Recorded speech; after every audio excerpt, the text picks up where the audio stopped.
On the morning of the 26th of December 2004, the day right after Christmas, the seafloor deep beneath the Indian Ocean, off the coast of Indonesia, suddenly and violently ruptured.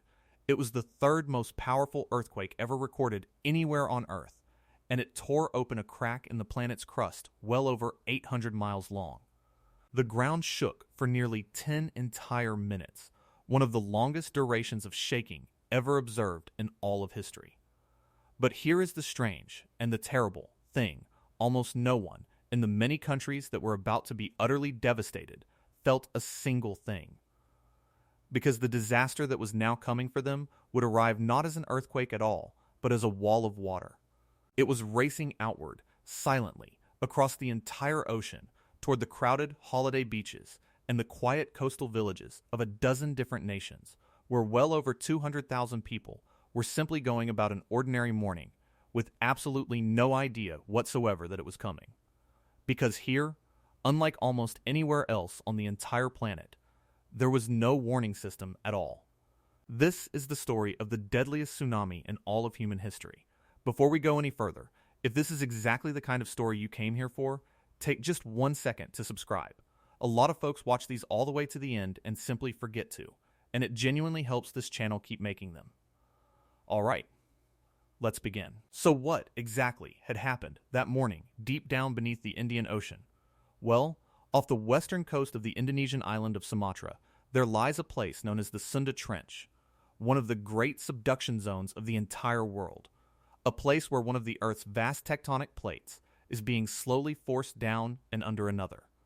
And for many long centuries, all along that hidden boundary, the two great plates had been locked firmly together and steadily straining. And on that quiet December morning, they finally and catastrophically gave way in a colossal megathrust earthquake of magnitude 9. And if you happen to have seen my recent videos on the Cascadia fault or on Japan's terrible disaster in 2011, then this will all sound deeply familiar, because this was the very same kind of earthquake, the single largest type that our entire planet is even capable of producing. But this particular one was genuinely exceptional, even among such giants, because the rupture unzipped itself along the fault line for a truly staggering distance, around 1,300 kilometers in all, which makes it the single longest fault rupture ever recorded. And the shaking went on for close to 10 full minutes. The sheer amount of energy released was so vast that it actually caused the entire planet itself to ring and to vibrate like an enormous bell, and it even, very slightly, altered the Earth's rotation and shortened the length of a single day. And I'm genuinely curious as we go, do you actually remember this disaster happening back in 2004? Or is this the first you're really learning the full story of it? Let me know down in the comments and where you're watching from. I read them all, and honestly, they often decide what I dig into next. And as that enormous 1,300-kilometer length of seafloor thrust suddenly upward, it lifted the entire unimaginable weight of the ocean sitting directly above it, and, in doing so, it sent a tsunami racing outward in every single direction at once, right across the whole of the Indian Ocean. Now, the very nearest coast of all was the Indonesian province of Aceh, on the northern tip of the island of Sumatra, and for the people living there, there was almost no time at all. Because the waves, some of them reaching as high as 30 meters, which is very nearly 100 feet, came crashing ashore within only about 15 or 20 minutes of the earthquake. They utterly obliterated the city of Banda Aceh, a coastal city that was home to well over 300,000 people, and they wiped entire smaller communities completely off the face of the map. In the very worst hit areas, the water surged as far as 5 kilometers, some 3 miles, directly inland. But the ocean, of course, is truly vast, and the tsunami just kept right on traveling. And this right here is the single thing that makes this whole story quite so uniquely and so agonizingly tragic. Because as that great wave spread outward across the sea, it reached the other nations not in a matter of minutes, but instead over the course of the following hours. It struck the coast of Thailand in about an hour and a half. It reached the shores of Sri Lanka and the eastern coast of India in around 2 hours. And it traveled all the way across the entire ocean to strike the coastline of East Africa, of Somalia, and of Kenya, a full 7 hours later. In fact, the very last victims of all would perish some 8 hours after the earthquake. Caught by surging seas thousands of miles away on the far coast of South Africa. In total, that single tsunami went on to strike 14 different countries, spread right across 2 separate continents. And here, now, is the truly agonizing part of it. Because in very nearly every one of those places beyond Sumatra itself, there were minutes, and, in most cases, entire hours, of available warning time. More than enough time, in principle, to have moved many millions of people safely to higher ground. But that warning, quite simply, never came. Quick one before we continue. If someone in your family or a friend would find this genuinely fascinating, please do send it their way. That word of mouth is honestly how a channel like this one grows. And if it's been worth your time so far, a quick like really does help the next person find it too.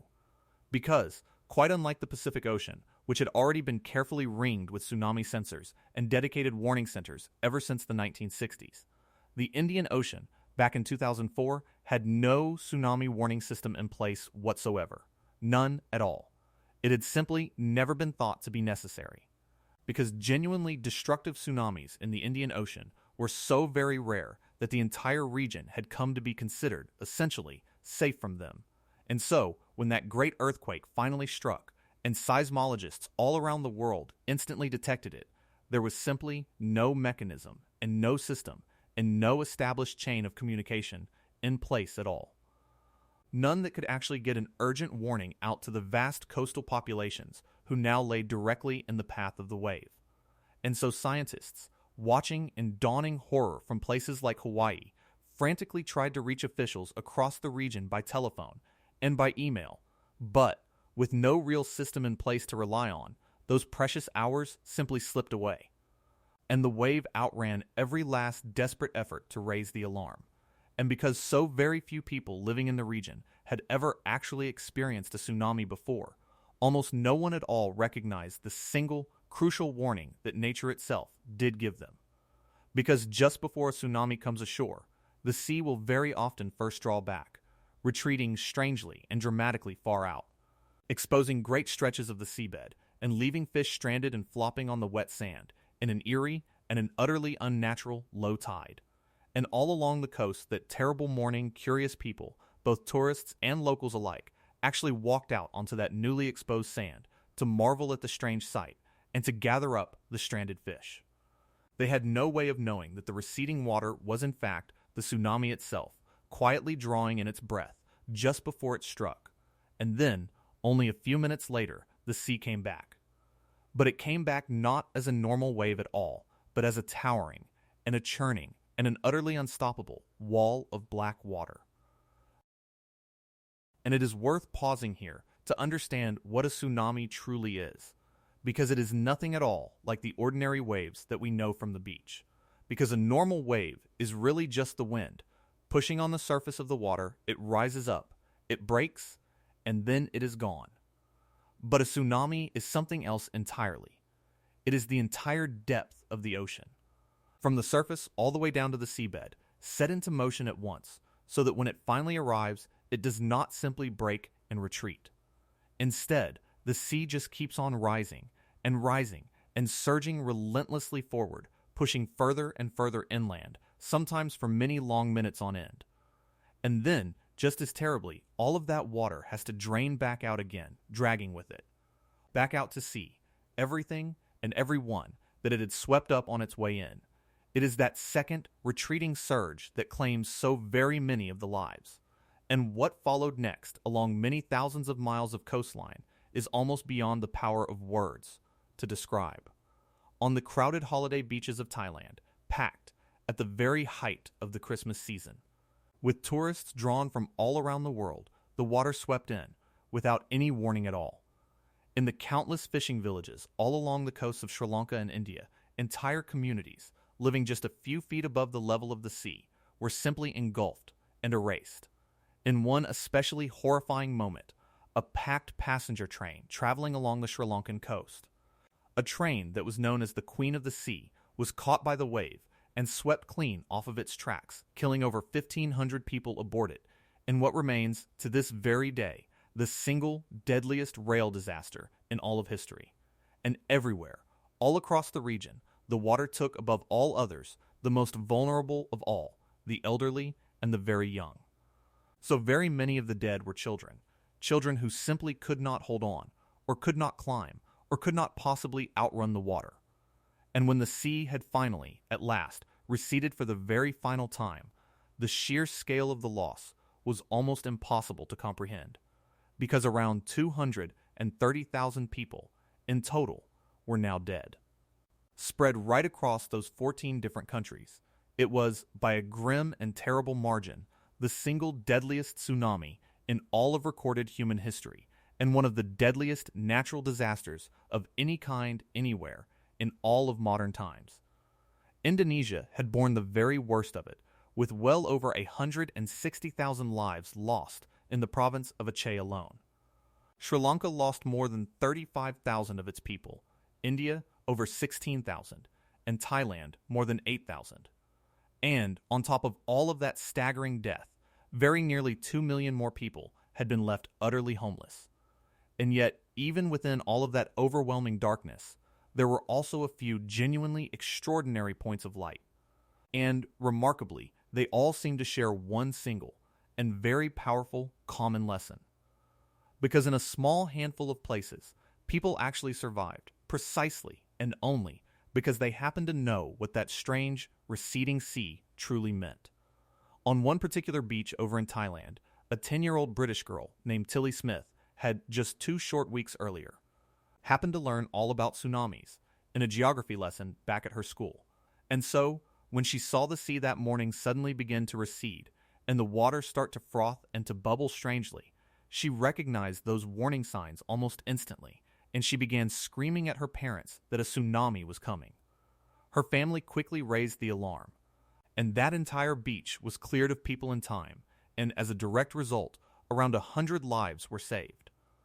A single, simple geography lesson, remembered by one 10-year-old child, had saved 100 people.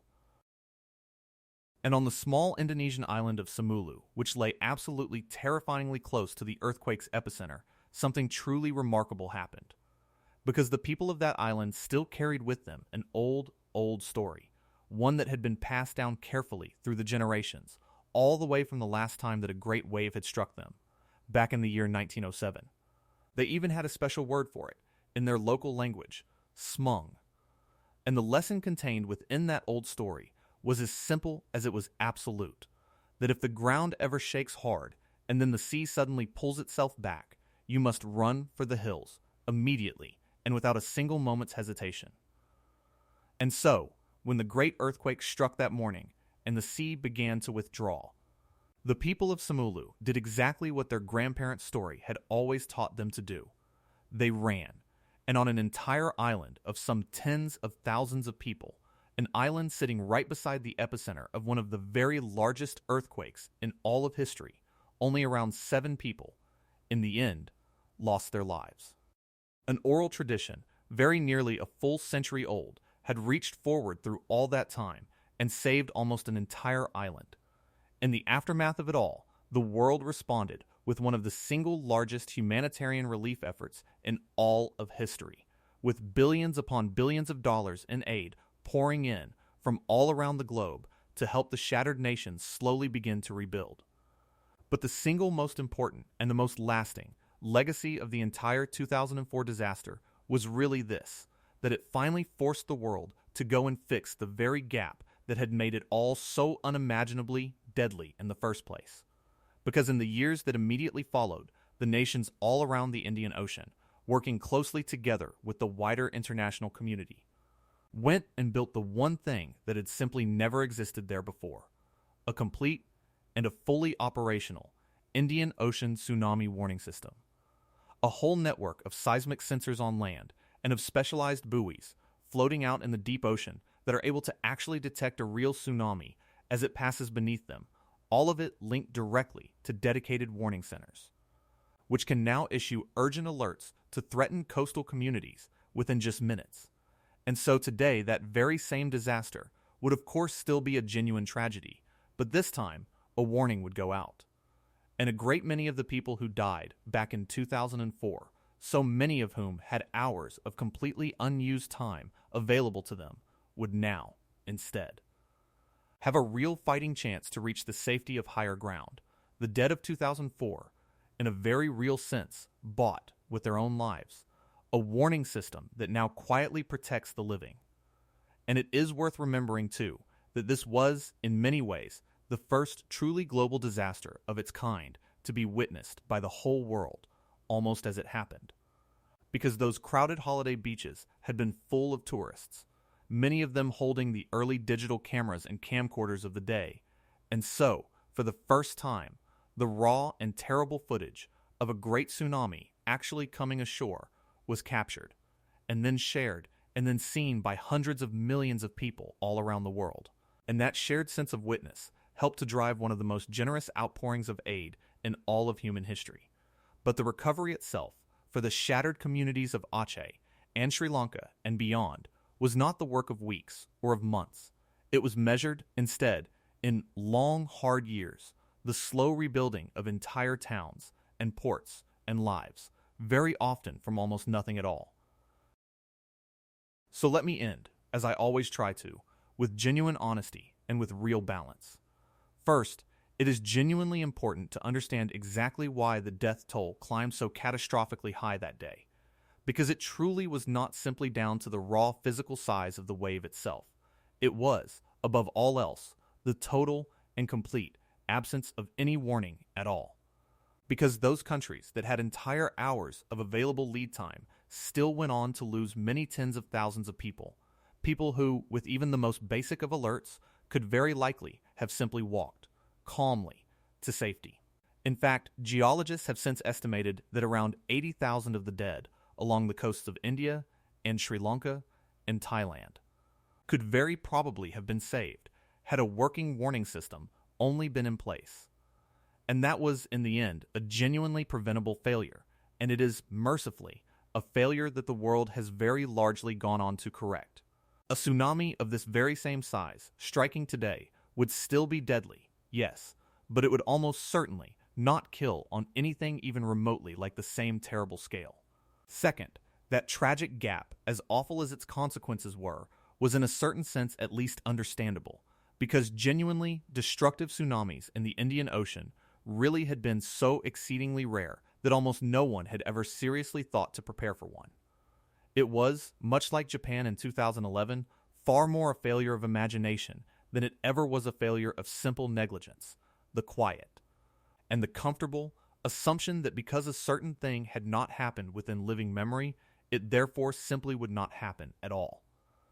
And third, and this is genuinely the most hopeful lesson of the entire disaster, it is the one that is written so clearly into every one of those remarkable stories of survival, that knowledge, quite literally, saves human lives.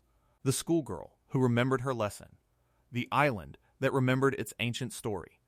Because in place after place, that day, the entire difference between life and death came down, in the end, to a single, simple piece of understanding. The simple knowledge that when the sea suddenly draws itself back, you must turn and you must run. Simple awareness, spread widely enough among ordinary people, is genuinely one of the single most powerful life-saving tools that exists anywhere in the world. But the deepest truth of the 2004 tsunami connects, in the very end, to that same quiet lesson that runs directly beneath the story of Cascadia, and of Japan, and indeed, of every single great wave that has ever come ashore. And it is simply this, that the ocean and the vast and restless earth that lies beneath it are together capable of a sudden, and an almost unimaginable, violence, and that our own safety from it depends, more than upon anything else at all, on whether or not we are humble enough to genuinely expect it, and to actually prepare for it, well before it ever comes. Because in 2004, the Indian Ocean was simply not prepared, and a full 250,000 people ended up paying the ultimate price for a warning that genuinely could have been given to them, but that, tragically, was not. The waves that came ashore that morning did not merely take a staggering number of lives. They also delivered a profound and a terrible lesson to the entire world. one written out in almost unbearable grief about the true and terrible price of being unprepared for the raw power of the sea. So the events of that one Boxing Day morning ultimately stand as one of the very darkest single days in all of modern human history, but also, and just as truly, as a genuine turning point for our species. Because the world that had existed before the 26th of December, 2004, was a world that had quietly left an entire ocean and hundreds of millions of the people living around its shores, watching the far horizon with no possible way at all of ever knowing what might, at any moment, be racing silently toward them across it. And the world that finally came after it was one that at last went and built the watchtowers and strung the sensors out across the deep and firmly resolved, together, that such a terrible thing must never, ever again be allowed to happen in total silence. It could not, of course, ever bring back those 230,000 souls, but it could, at the very least, ensure that their deaths had genuinely come to mean something, that the very next time the sea draws strangely back and then begins, ominously, to gather itself up into a wall, the warning will now go out, in time. And the people standing there on the shore will finally know, just as that one young child on the beach in Thailand knew, and just as the entire island of Simeulue knew, to turn and to run and to climb, and in the end, to live. And perhaps that, in truth, is the very most that we can ever really ask of any great tragedy, not that we ever somehow could have stopped the wave itself from coming, but rather that, having now seen with our own eyes exactly what it is capable of, we finally and wisely choose to be truly ready for the next one.